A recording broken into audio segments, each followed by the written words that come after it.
Hi again. So without looking at the internet, we found out how to do it.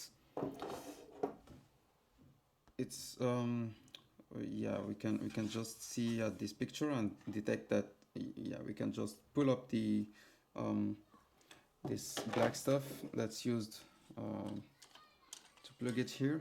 So we just need to unplug it as I was trying to do. So yeah, I will not break my tripod. So just unplug it like this. Yes, and then you will have where you can put your GoPro camera and with the provided screw